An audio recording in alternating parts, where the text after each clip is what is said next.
Improve your reading skill.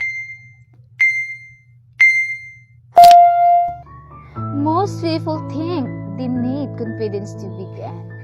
But the truth is, confidence is what you get after you begin. You don't find it by sitting still, dumping or overthinking. You got it by taking messy and perfect action again and again.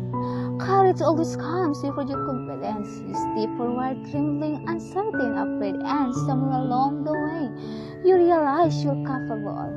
Stop waiting to feel ready, start doing, and readiness will follow because confidence is not the absence of fear. It's the decision to move despite it. The people you admire did not start confident, they started scared but did not stop. So take the step, speak the words, trying the thing, your power first and motion, not hesitation. Remember, confidence is earned, not given, and the moment you begin, you already have more than enough.